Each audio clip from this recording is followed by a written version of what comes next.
Bonjour à tous et bienvenue donc dans ce troisième atelier tuto de généalogie. Aujourd'hui, je vais vous montrer les actes de naissance et toutes les informations que vous pouvez trouver grâce à ce document. Il existe deux actes de naissance différents. C'est une précision que j'aimerais apporter. Aujourd'hui, nous parlons d'acte de naissance car celui-ci est déclaré auprès de la mairie où l'enfant est né. Cependant, avant 1792, les enfants n'étaient déclarés qu'au moment du baptême. C'est à ce moment-là que le prêtre rédigeait un acte dans le registre de sa paroisse. C'est ce que nous appelons les registres paroissiaux. Que trouve-t-on dans ces actes? Alors, on va commencer simplement avec un petit exemple. Pour que ce soit plus facile, moi j'ai pris, pour vous montrer donc l'exemple de mon arrière-arrière-grand-père maternel. Je vais donc vous montrer qui c'est. Alors, son nom de famille, il faut savoir qu'il s'appelle Carême. Et il s'agit de Fernand Sincère-Denis. Voici donc à quoi ressemble sa fiche sur Ellie. Alors je reconnais que j'apprécie comment est fait ce logiciel, puisqu'ici vous avez d'abord une fiche qui concerne l'identité de la personne avec un petit récapitulatif. Donc les noms, prénoms, bien sûr, on peut même mettre les surnoms s'il y en a.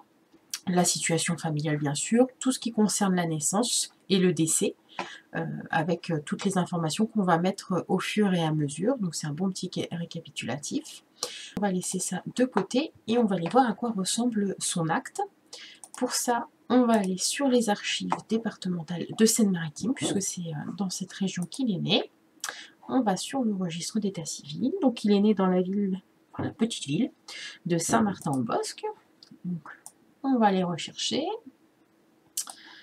Un petit peu. Voilà, Saint-Martin-en-Bosc. Je sais qu'il est né en 1888. Ça, c'est grâce à l'acte de mariage de sa fille que j'ai pu avoir ces informations.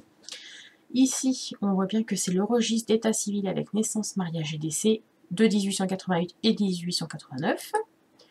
Je vais donc pouvoir cliquer et cliquer ici. Donc, il faut quand même quelques petites secondes pour que ça charge.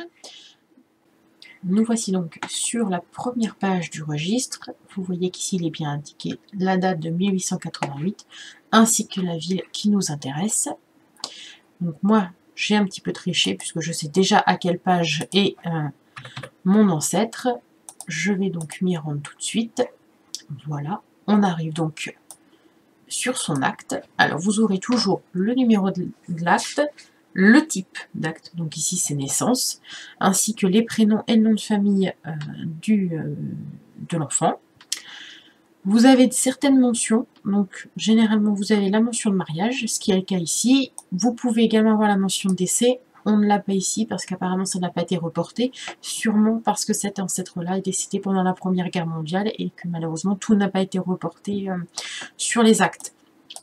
Sur la première ligne de votre acte, vous aurez toujours une date qui n'est pas la date de naissance, qui est la date de déclaration de votre acte. La date de naissance vient juste après. Puis vous avez donc également le sexe, donc fille ou garçon. Vous avez juste après le nom du père, puisque généralement c'est lui qui vient déclarer l'enfant. Ensuite, celui de la mère, bien sûr, qui vient. Donc, au niveau des informations, vous avez à la fois leur âge qui est mentionné et le métier. En tout cas, à cette époque-là, mais plus vous remontez le temps, moins vous avez d'informations, malheureusement. On a également ici la précision qu'ils ont été mariés dans cette commune avec la date, ce qui fait que c'est un acte qu'on pourra aller chercher un petit peu plus tard. Il est également précisé que c'est le père qui est venu donc déclarer l'enfant, qu'il y avait des témoins. Donc il y en a deux. Vous avez donc leur nom, prénom, bien sûr, l'âge ainsi que le métier. Et on sait également qu'ils étaient demeurants de la commune.